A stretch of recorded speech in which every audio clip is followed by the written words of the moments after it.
Lives Matter! Black Lives Matter! Who is this fucking degenerate on Edgy Scources channel? Black Lives Matter! Black Lives Matter!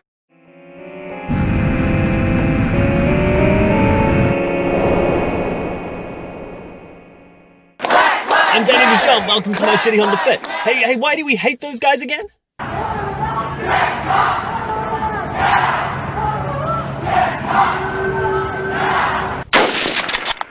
Oh yeah, right, because that, but also before that aspect of the movement even came to light, there was already a backlash against the simple phrase, Black Lives Matter. Why?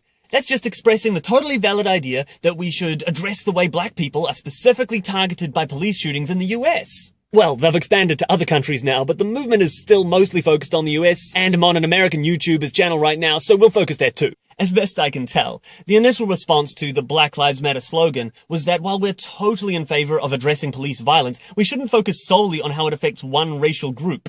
That's not very egalitarian. I mean, last I checked, taking a non-racial issue and making it racial is racism.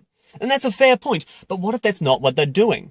What if they're just taking an issue that's already racial and simply trying to correct that? When a group is being specifically discriminated against, doesn't that justify a movement that is designed to stop that discrimination? It's a concept we seem to support in other areas. Let's take some examples. The women's rights movement, which later morphed into feminism and, yes. Look, I'm no fan of feminism, and I think that even when it had some legitimate women's rights issues to deal with, it still could have used a complementary men's rights movement right from the start. But still, there were some specific, clear, legal rights that people were being denied simply for being women, so it made total sense to have a movement designed specifically to point that out and correct it. A more recent example would be the gay rights movement. And it's the same again. Given that there were specific legal rights that were being denied to people purely for being gay, it made sense to specifically speak out in favor of gay rights. It's not adding to the discrimination issues, it's just looking honestly at the discrimination issues that already exist. Maybe more on topic would be the civil rights movement, which despite the neutral-sounding name, we all understand was the black rights movement. But that's totally fine. Specific rights were being denied to people just for being black, so there's nothing wrong with pointing that out and advocating we stop doing that. I'm not an SJW or reparations proponent advocating counter-discrimination to attempt to equalize the situation. I'm just saying that movements that defend a specific group's rights against clear, institutional discrimination do make sense to have. I'm sure any BLM supporters who have stumbled across this video will somewhat agree with me so far, especially since I use the word institutional. As they often rightly point out, it's the prejudice actually built into the institutions that requires political activism.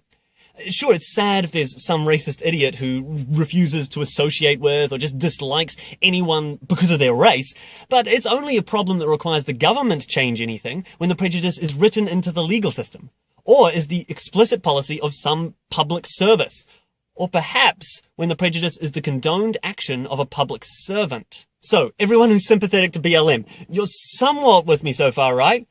Everyone else, you too. While we may not condone some of the more cop-killing-y aspects of the movement, the core message that Black Lives Matter was originally meant to convey is a necessary one, provided that the police in the US are more willing to use lethal force against black people.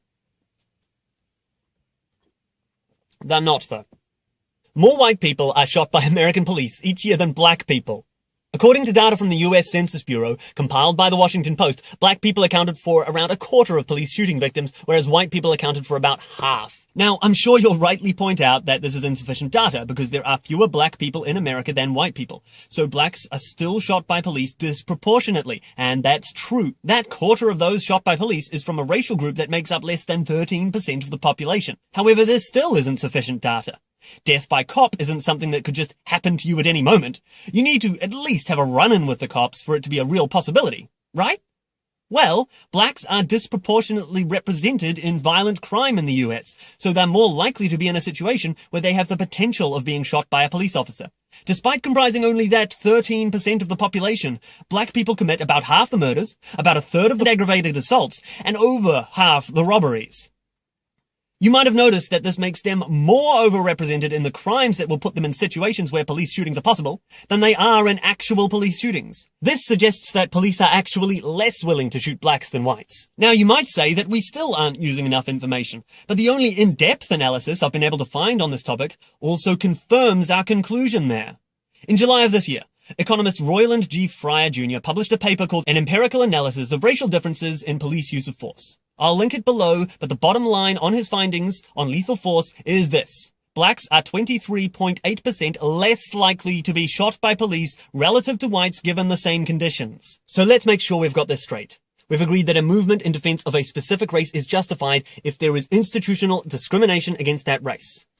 We've established that unequal use of police force against a specific race counts as institutional discrimination.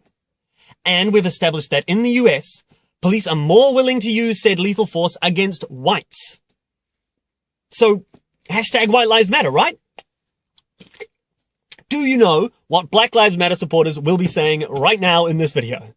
Well, yeah, they'll be saying FBI statistics and peer-reviewed papers are a racist conspiracy.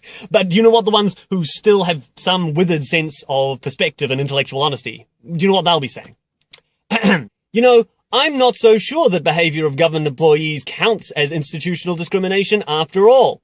And to that I say fine. You want explicitly racist action by a government body?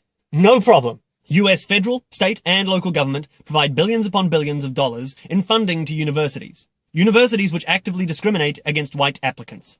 In their influential 2009 work, sociologists Thomas J. Espenshade and Alexandria Walton Radroff described how in order to have the same chances of gaining admission into an American university as a black student with an SAT score of 1100, or a Hispanic student with 1230, a white student will need a score of 1410, even with otherwise equally matched background characteristics.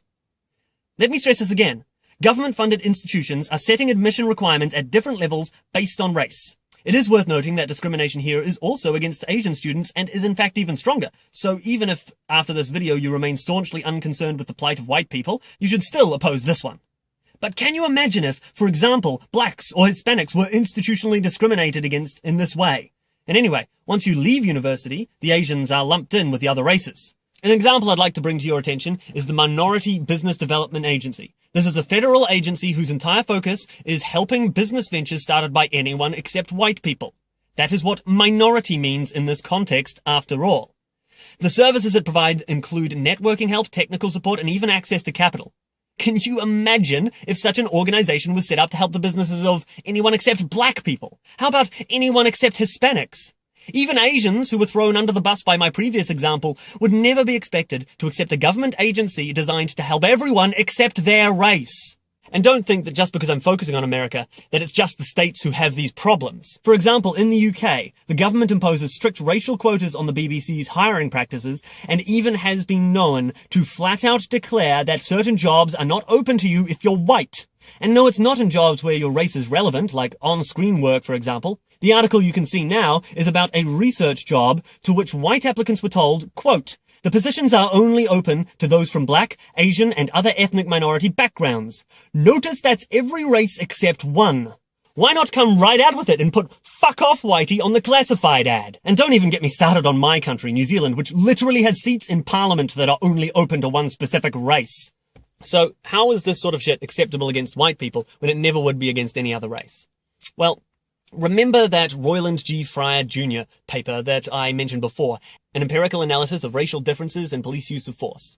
Well, when it was reported on by mainstream media outlets, it was presented as evidence that there was no racial bias in police shootings. When they used that same data that showed police being more willing to use some other kinds of force against black people, that was bias against blacks. But when it showed police being more willing to kill white people, that was considered no bias. Bias, prejudice, racism, these things are being defined as something that never happens to white people, totally irrespective of the facts. Well, I for one am not a racist. I want to address racism wherever it appears, and since so much of the world seems to disagree when it comes to white people, I am going to call myself a white rights advocate. Danny. But whites on average aren't economically disadvantaged. Don't care. Neither are Jews or Asians. But nobody would oppose a movement designed to protect their rights. But whites are not historically discriminated against. Don't care. And you know why? Because it's 2016. But white rights advocate is WRA. Shouldn't those three letters denote women's rights advocate? Hey, bitches chose their supremacist ideology. And if they decide they want a rights movement instead at some point, they can find their own initialism. Now, you might be tempted to treat hashtag white rights as some kind of dank meme, and that is fine as always. But don't forget that it is the plain and simple truth that there is only one race against whom it is considered acceptable to be racist. And that has to stop. Hashtag white rights. Hey, thanks everyone for watching, and thanks Edgy Sphinx for hosting this video. If you want to subscribe to his channel, click the link above. If you want to subscribe to mine, click the link below.